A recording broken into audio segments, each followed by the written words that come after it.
Oh, ah, cracked one open for you.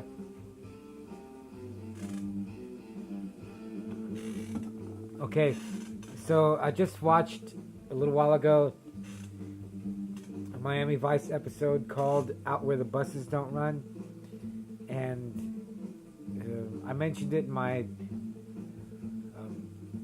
Miami Vice season 3 review that it is in the top 100 best episodes of television of all time, and they showed it this morning on El Rey, the El Rey network. Thanks, El Rey, dude, for showing that. And I recorded it. I saw some of it this morning. I wanted to see it, but I was still asleep, still half asleep. And I watched it earlier.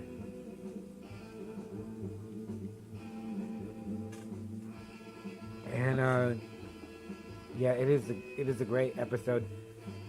It's worth buying. I hear season 2 has a lot of great episodes on it, but it's worth buying just for this episode.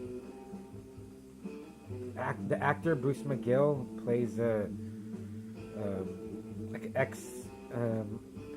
vice cop named Hank. What's his name? Hank Weldon, and he comes to Crockett and Tubbs. That he knows that he keeps telling him these crimes are gonna happen. Because he's after this one drug dealer called Acaro that got away scot-free on some technicality back in the 70s. But Hank Weldon, he's a loon. He's totally crazy, or is he? He just keeps going back and forth and acting like a dumbass, and then going full on rage, but then giving him all this information that's helping. And then Crockett and Tubbs are just they don't know what's going on with this dude. Neither, as you're watching it, neither do you. This dude is, he's just a nut job, head case. But he has these moments of clarity where he helps them out, and makes these busts. Johnson. And I've read all these reviews about it, and I almost bought season 2 just to see this one episode. I was really intrigued by it because and there's no reviews here on YouTube of it. There's some scenes. David Strathairn is in it. Little Richard is in the very beginning too. He's great. But Bruce McGill, he was in, I remember him most from Animal House as D-Day. He was in D-Day. I mean, in Animal House as the character of D-Day. He was young, thin, had cool Elvis hair, and he was just like a badass biker dude. And by this episode of I'm so tired. By this episode of Miami Vice, he's getting fat already. He looks a lot older, even though it's not that much time difference between Animal House and this episode of Miami Vice. But he is spectacular, and he's great. He's a great actor. He conveys every emotion, and just makes the whole episode for this episode of Miami Vice. He is great. And Philip Michael Thomas and Don Johnson, they're great, but they take a back seat. Maybe not Edward James Olmos. Edward James Olmos is just awesome. He's just disappointed, sad, neglected. He conveys all these negative emotions to his performance, and he's great in this episode.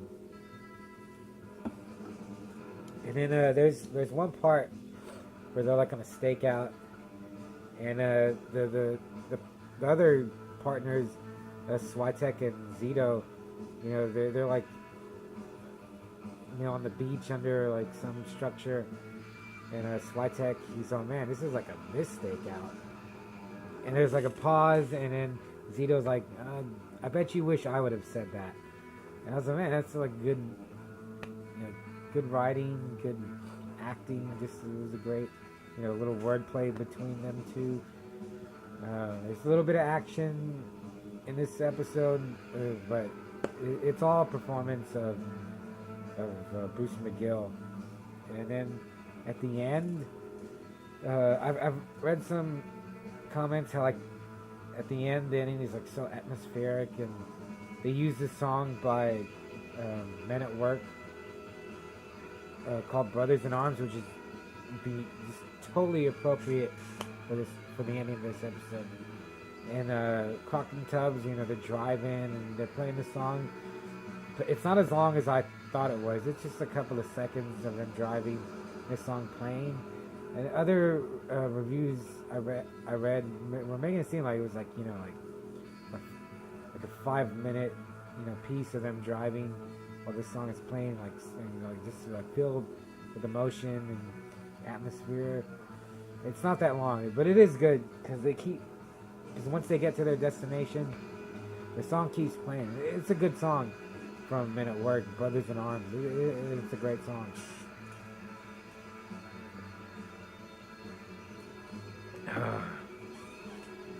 And the ending is fantastic. It's great. It's just kind of you're forming your own opinions of what's going to happen, and what I thought was going to happen didn't. But then you just got to see it, because I don't want to ruin it for you. It's a great ending. Then everyone throughout almost through the episode comes back for the ending. That was a really good part. And the ending, the last shot, freeze frame of they do that a lot on Miami Vice, where like something happens and it ends, and you're kind of like, what happened? Or what's gonna happen? It was really good. Woo! I'm pretty buzzed. Man, but this doesn't count as a drunk review. I'm watching Scarface. I got Scarface on. Sosa. And I got Link. I got Link on the radio. You gotta love Link.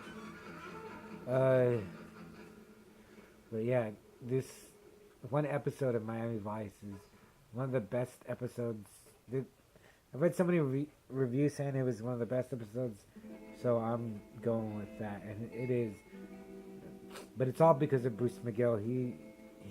I don't know how I didn't get more roles.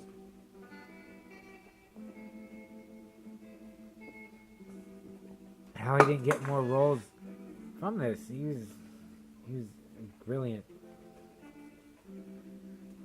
So yeah, it's totally worth watching.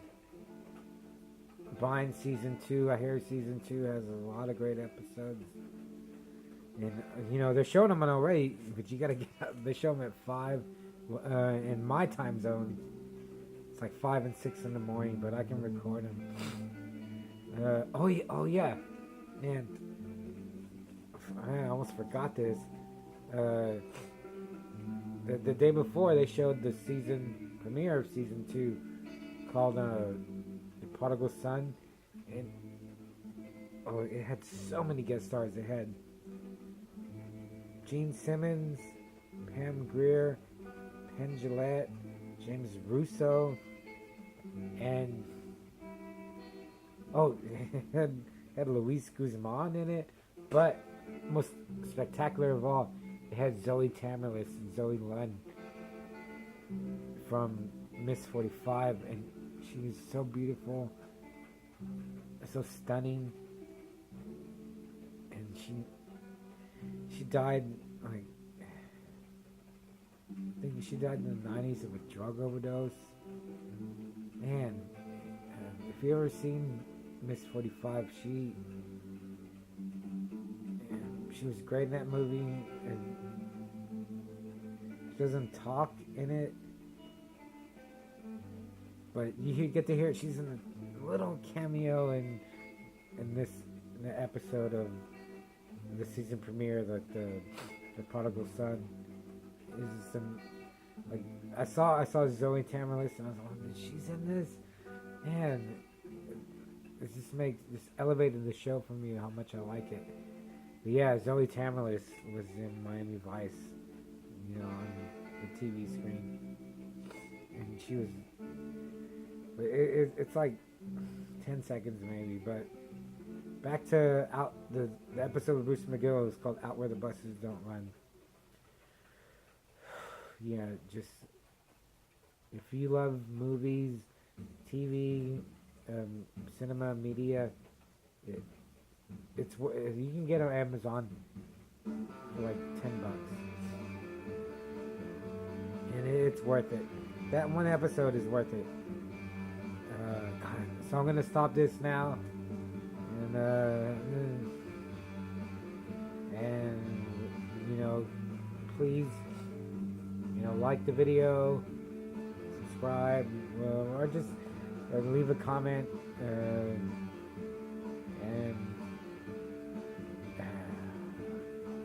I'll see you later. Bye.